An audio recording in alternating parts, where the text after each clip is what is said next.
ये है बिमल, जिसकी शरारतों से गांव के लोग परेशान हैं, लेकिन इसके डर से कोई कुछ नहीं बोलता है। ये है बिमल का बड़ा भाई श्यामल। ये जमींदार की कचहरी में काम करता है। इसके अलावा खुद की कुछ जमीनें हैं, वो उसकी देखभाल करते हैं। ये है अनुराधा, श्यामल की पत्नी। शादी के वक्त उम्र थी 18 साल। शादी के 1 साल के भीतर ही सासू माँ की मृत्यु हो गई। तब बिमल की उम्र थी सिर्फ 2.5 साल। इसीलिए पूरे परिवार की जिम्मेदारी आ गई इस 18 साल की अनुराधा पर। वहीं 2.5 साल का बिमल अब 17 साल का हो गया है। आज नरेन डॉक्टर नहीं मिलेंगे, वो पास के गांव जा रहे हैं, क्योंकि वहाँ उन्हें हर मरीज पर 4 रुपए मिलेंगे। अरे क्या इन 4-5 गाँव में सिर्फ वही एक नरेन डॉक्टर बचा है? बेटा, जिसने तुम्हें बचपन से पाल पोस कर बड़ा किया, देखो आज वो खुद लाचार होकर बिस्तर पर पड़ी है। गांव में डॉक्टरों की भारी कमी है, हर तरफ हाहाकार मचा है। हाँ बेटा, पर वो डॉक्टर अब लालची हो गया है। लोगों की मजबूरी देखकर अपनी फीस बढ़ाता ही जा रहा है। पैसे पहले या जान पहले? मैं भी उसे 4 रुपए दूंगा। जाओ उसे बुला कर ला। दिन ब दिन वो डॉक्टर कम और सूदखोर व्यापारी ज्यादा बनता जा रहा है। तो रुक, तुझे जाने की जरूरत नहीं है, मैं खुद उसे बुला कर लाता हूँ। देखता हूँ वो कैसे नहीं आता। बिमल मत जाओ, तुम कहीं नहीं जाओगे, मैं कह देती हूँ। जी, आपने उसे जाने क्यों दिया? आप उसे रोक नहीं सकते थे? देखिए जाकर कहीं बिमल कोई गलत कदम ना उठा ले। मैं क्या कर सकता हूँ? वो जहाँ तुम्हारी बात नहीं मानता, वहाँ मेरी क्या मानेगा?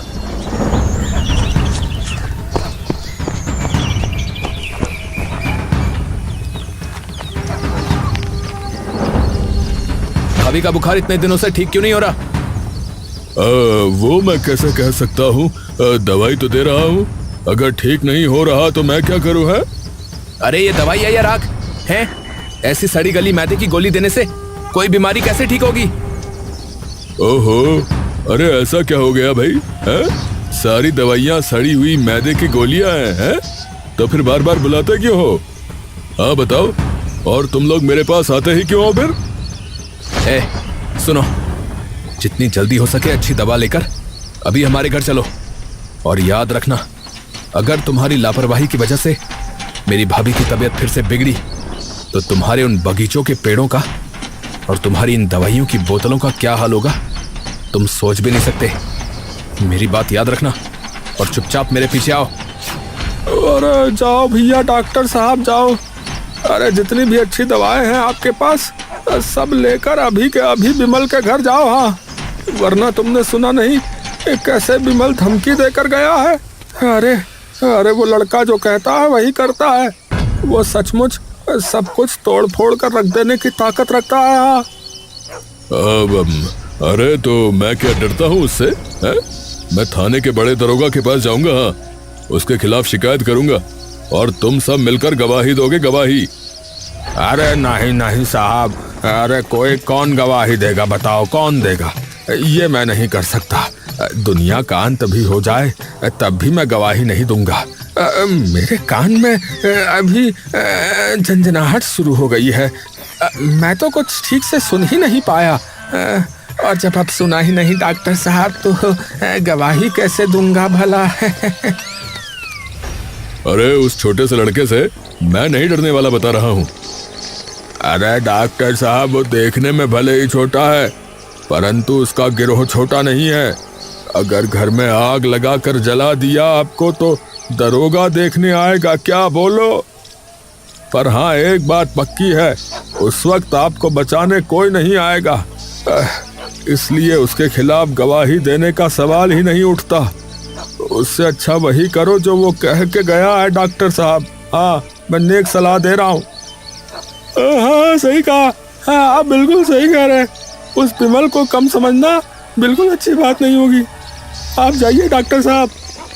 ओह, इसका मतलब तुम लोग गवाही नहीं दोगे? है तो फिर दफा हो जाओ यहाँ से, और कोई यहाँ पे नहीं बैठेगा। अब तुम लोगों को चाहे जो कुछ भी हो जाए, मैं अब किसी को दवाई नहीं दूंगा। हाँ, फिर देखता हूँ कि तुम लोगों को कौन बचाता है।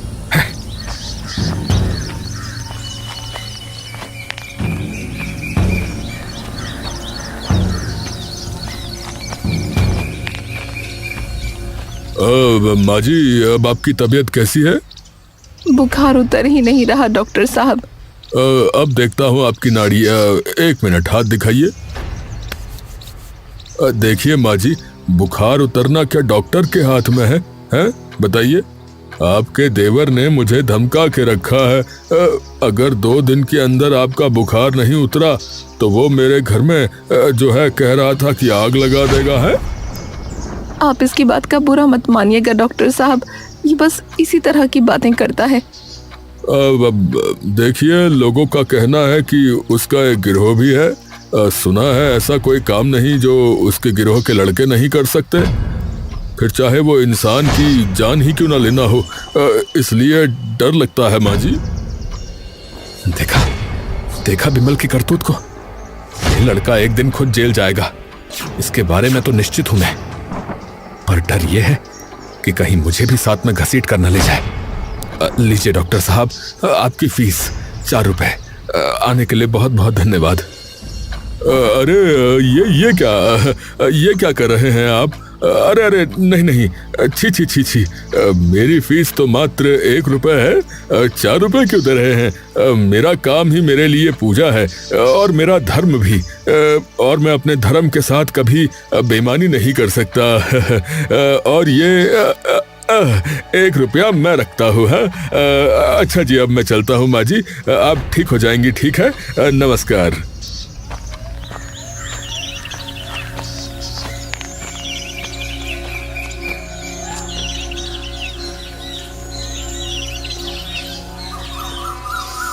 इसके बाद कुछ ही दिनों में अनुराधा ठीक हो जाती है।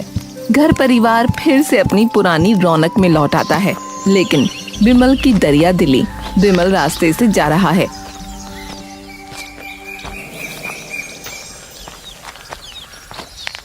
तभी वो देखता है कि एक बूढ़ा आदमी भारी सामान का झोला लेकर चलने में असमर्थ है।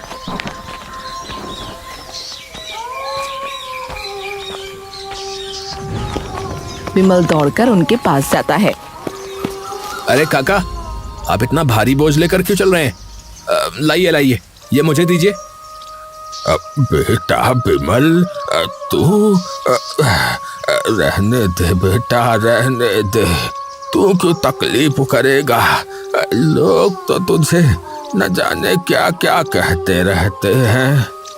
अरे लोग जो कहते हैं कहने दीजिए काका। चलिए, मैं आपका ये राशन का सामान घर छोड़ देता हूँ।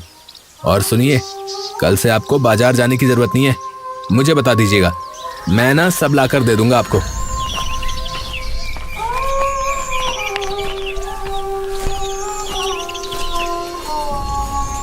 बिमल रास्ते में कुछ गरीब व्यक्तियों को फल या मिठाई देता है।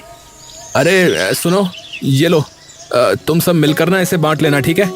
और हाँ, अगर कोई तुम्हें परेशान करे तो मेरा नाम ले लेना, कोई पास भी नहीं आएगा फिर। हाँ, धन्यवाद बिमल भैया, धन्यवाद।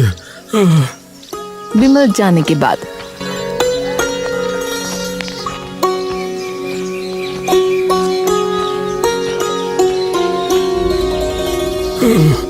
बाहर से पत्थर जैसा दिखने वाला बिमल अंदर से मोम जैसा नरम है।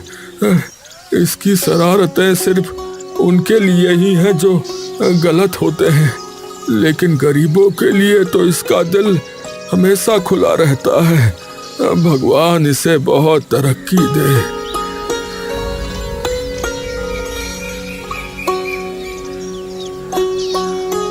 कुछ दिन बाद अनुराधा की माँ टीना अपनी 17 साल की बेटी को लेकर अनुराधा के घर रहने आती हैं। बिमल था टीना की आंखों का कांटा। वो बिमल को कुछ सहन नहीं कर पाती थी। ऐसे ही एक दिन, अरे बेशरम लड़के, तेरी वजह से पके अमरूद चखने को न मिलेंगे, तो कच्चे अमरूद बर्बाद क्यों कर रहा है? उतर, मैंने कहा, उतर पेड़ से नीचे, वरना पहले की तरह अनुराधा को तेरे खिलाफ भड़काकर बहुत पिटाई करवाऊंगी तेरी। ओए चुड़ैल बुढ़िया। क्या कहा? चुड़ैल बुढ़िया? पित्ते भर का लड़का और इतनी बड़ी बात। बेशरम बदमाश, उतर। कहाँ ना उतर? क्यों उतरूं? तेरे पिताजी का पेड़ है क्या? क्या? इतनी बड़ी बात? सुन ले अनुराधा, सुन ले। क्या हुआ? इतना शोर क्यों मचा रही हो? ये बित्ते भर का लड़का बाप पर जा रहा है। कहता है क्यों उतरूं, तेरे बाप का पेड़ है। विमल, तुमने ऐसी बात कही है? नहीं भाभी, नहीं कहा। तूने ये कहा? अरे नहीं। सुन अनुराधा, तू इसे घर से निकाल दे। तू तो घर में ही आस्तीन का सांप पाल रही है। तभी गुस्से में विमल एक अमरूद टीना की तरफ फेंकता है, जिससे अमरूद सीधा अनुराधा के सर पर जा लगता है। अरे बेटा, देखो इसकी हालत। विमल मेरी अनुराधा को मारना चाहता है बेटा। सुनो, अगर अब से तुम कभी भी विमल को खाने को दोगी या उससे बात करोगी तो उस दिन तुम मेरा मरा हुआ मुंह देखोगी, बता रहा हूं। मैं जा रहा हूं डॉक्टर को बुलाने फिलहाल। घर में अनुराधा सोई हुई है। पास में टीना, उसकी बेटी और श्यामल की बेटी सभी हैं। विमल घर में आता है। भाभी की ये हालत देखकर उसकी आंखों में आंसू आ जाते हैं। उसके साथ किसी ने बात नहीं की। चाचा, आपका घर ना अब उधर है, इधर पर अब हमारा घर है। बाबा ने बोला है कि अगर अब आप यहाँ पर आए तो वो पैर तोड़ देंगे। जीजा जी ने कहा है आप इस घर में नहीं आ सकते। कल सुबह सारे वो क्या था माँ? जमीन जायदाद सबका बंटवारा हो जाएगा। अरे कसम वाली बात भी तो बता, बेवकूफ लड़की। जीजा जी ने कसम दी है दीदी को, आपको खाना भी न देंगी और बात भी न करेंगी। अच्छा, ठीक है, हो गया तुम लोगों का। अच्छा सुन, अब तो चुप कर। तेरी बातें अगर कोई ऐसे ही सुनता रहे तो उसका तो दिमाग ही खराब हो जाएगा। और भैया का भी क्या ही कहूं, वो अगर कसम नहीं देते तो क्या ही करते। चल विमल, अब इस घर में तेरा आना जाना, खाना पीना सब बंद है रे। सुन छोटे, इसे जाने को बोल और जाकर इसको खाना दे दे। और हाँ, मैं कोई कसम नहीं मानूंगा, लेकिन साथ ही मैं कुछ खाऊंगा भी नहीं। मैं बिना खाए ही लेट जाऊंगा।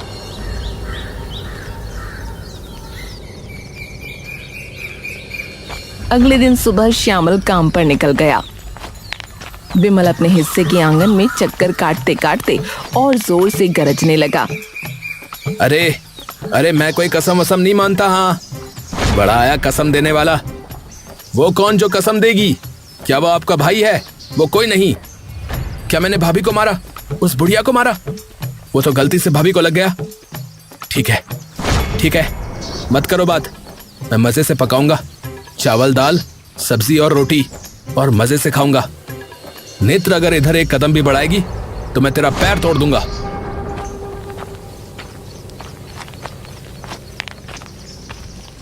दीदी चलकर देखिए, विमल रात भर के कच्चे कच्चे चावल ऐसे ही खा रहा है। साथ में कुछ भी नहीं है दीदी, सिर्फ चावल ही खा रहा है। कच्चे चावल खाने से पेट में दर्द होगा ना। वो लड़का तो किसी काम का नहीं है, खुद के लिए चावल तक ढंग से नहीं पका सकता। उस लड़के ने तो कभी एक गिलास पानी तक खुद से लेकर नहीं पिया। आज अचानक से उसे अलग कर दिया है तो वो बेचारा और क्या ही करेगा। रहने दे, बढ़िया ही सिफारिश करने वाली। आजा बेटी अनुराधा, तुझे मैं अपने हाथों से खिलाऊं। आ बेटी आजा, खा ले। नहीं माँ, मुझे नहीं खाना। चावल नहीं खाने तो रोटी बना दूं, गर्मा गर्म रोटियां। मुझे कुछ नहीं खाना माँ, मुझे भूख नहीं है। ये क्या बात हुई? 2 दिनों से तुमने कुछ भी नहीं खाया। इस तरह भूखे रहने से बीमार हो जाओगी बेटी।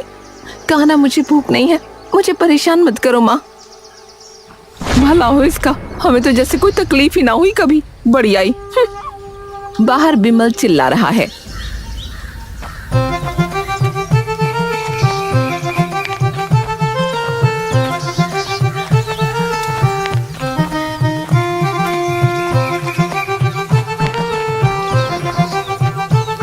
अरे क्या नुकसान हुआ मेरा? खाना खाकर स्कूल गया, वापस आकर फिर खा रहा हूं। और एक बात सभी सुन लो, इस तरफ अब मेरी जगह है, मेरी। इधर अगर किसी दिन कोई आया ना तो मेरे असली रूप का सामना होगा फिर। हाँ, मेरी लकड़ियां कहाँ हैं? मैं खाना कैसे पकाऊंगा? अरे मेरा सिलबट्टा कहाँ है? मैं मसाला किससे कुटूंगा?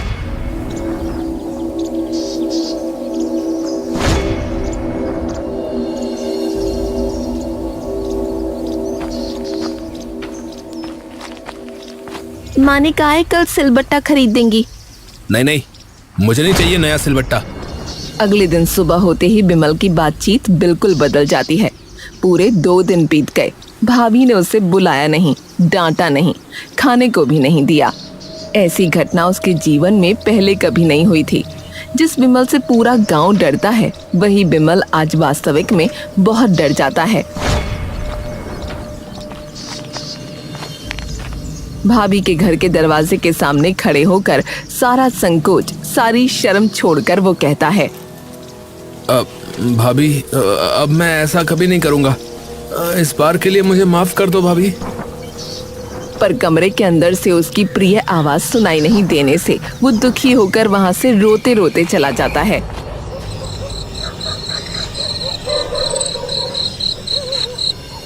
माँ, छोटे साहब की तो कोई खबर नहीं मिल रही। इतनी रात हो गई है, मुझे बड़ी चिंता हो रही है माँ। ये तुम क्या कह रही हो नेत्रा?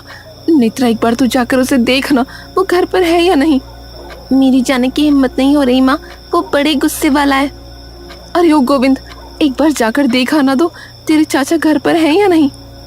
माँ, आज 3 दिन हो गए, आपने कुछ नहीं खाया। खाना मेरे गले से नहीं उतरता नेत्रा। चाचा अपने कमरे में ही है, सो रहे हैं।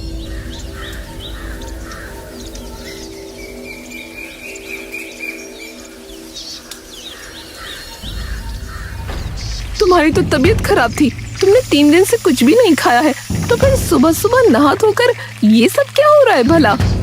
दिख नहीं रहा खाना बना रही हूँ? देख तो रही हूँ, लेकिन क्यों? सुनो तो, तुम क्या अब मेरे हाथों का खाना भी नहीं खाओगी? न जाने भाभी को कितना दर्द हुआ होगा। अब मैं ऐसा क्या करूं कि ये सारी गलतियां, ये सारी भूलें मिट जाएं। धत तेरे की, अच्छा नहीं लग रहा है यार। हाँ, कुछ दिन पहले भाभी ने मुझे यहाँ रहने को मना किया था, तो मैं यहाँ से चला जाता हूँ। इससे भाभी जरूर खुश होंगी। सुना है तारकेश्वर की तरफ मामा का घर है, पता तो ठीक से नहीं मालूम, पर क्या हुआ, जाकर ढूंढ लूंगा ना।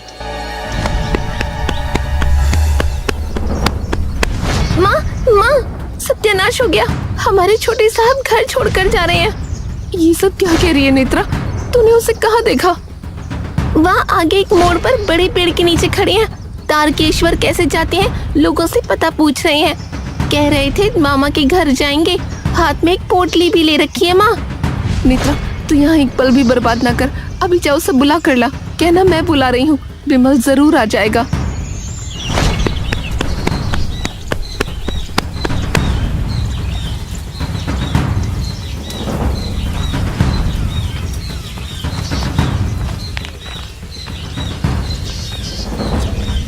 ये नेत्रा अनुराधा के साथ अंदर क्या खुसफुस कर रही थी? जाकर देखती हूँ, जाकर पता लगाती हूँ।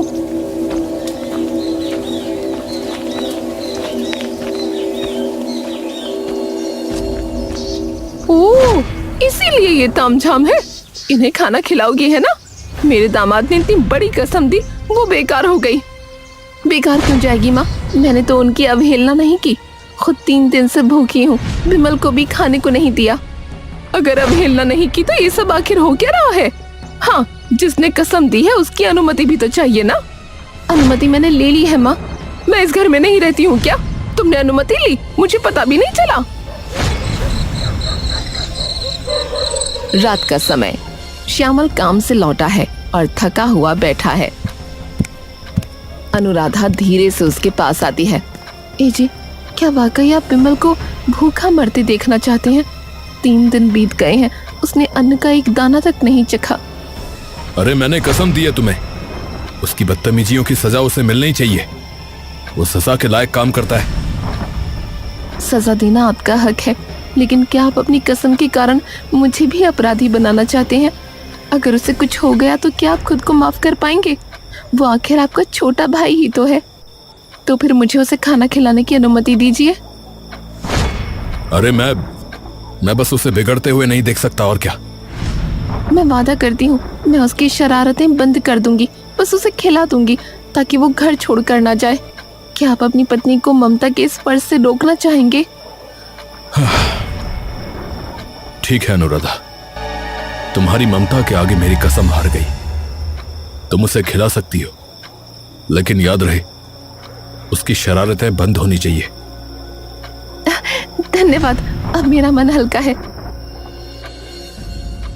आपके कई सवालों के जवाब मैंने दे दिए हैं, मुझे और कोई जवाब नहीं देना। मैंने कब किससे कैसे अनुमति ली ये आपको सोचने की जरूरत नहीं है। मेरी नजरों से दूर हो जाइए। बिमल को कुछ खिला देती हूँ।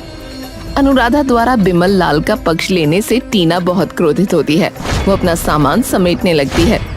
इस घर में अब मेरा कोई मान सम्मान नहीं बचा। एक आवारा लड़के के लिए अनुराधा ने मुझे आंखें दिखाई। अब मैं यहाँ एक पल नहीं रुकूंगी। देखती हूँ मेरे बिना ये घर कैसे चलता है। मैं तो यही बात आपसे मुंह खोलकर बोल नहीं पा रही थी माँ। वाकई तो आपको और यहाँ रहने की जरूरत नहीं है। बिमल मेरा बड़ा बेटा है, वो बदमाश हो या जो भी हो, लेकिन मेरे घर में मेरी आंखों के सामने उसे कोई सजा दे ये मैं बर्दाश्त नहीं कर सकती। आज आप रह लीजिए, पर कल आप अपना बोरिया बिस्तर लेकर चली जाइएगा। अपना सामान उठाकर चलती बनिए। आपका सारा खर्च मैं आपको भिजवा दूंगी। नहीं भाभी, ऐसा मत बोलो। माँ जी यहीं। टीना घर का दरवाजा तोड़कर बाहर निकल जाती है। टीना तेज धूप में पैदल चल रही है। वो बहुत थकी हुई और परेशान दिख रही है। कितनी असहनीय गर्मी है, सर चकरा रहा है, पर अब मैं वापस नहीं जाऊंगी, कभी नहीं। अचानक टीना को चक्कर आता है और वो सड़क के बीचों बीच गिर जाती है। कुछ राहगीर वहाँ जमा हो जाते हैं। अरे देखो देखो, अरे कोई गिर गया भैया। अरे कौन है ये? क्या कोई जानता है इसे? अरे नहीं भाई, हमने तो इसे कभी नहीं देखा। कौन है ये? अरे कोई जानता है कैसे? बिमल पसीने से लथपथ अपनी माँ जी को ढूंढते हुए वहाँ पहुँचता है। उसकी आंखों से आंसू गिर रहे हैं। वो भारी आवाज में चिल्लाता है। ये मेरे घर की बड़ी है, मेरी माँ जैसी है। अरे देख क्या रहे हो, रास्ता दो, मुझे इन्हें तुरंत अस्पताल ले जाना होगा। उसकी सांसें फूल रही हैं। अस्पताल पहुंचते हैं। श्यामल और अनुराधा भी घबराए हुए अस्पताल पहुंचते हैं। डॉक्टर बाहर आते हैं।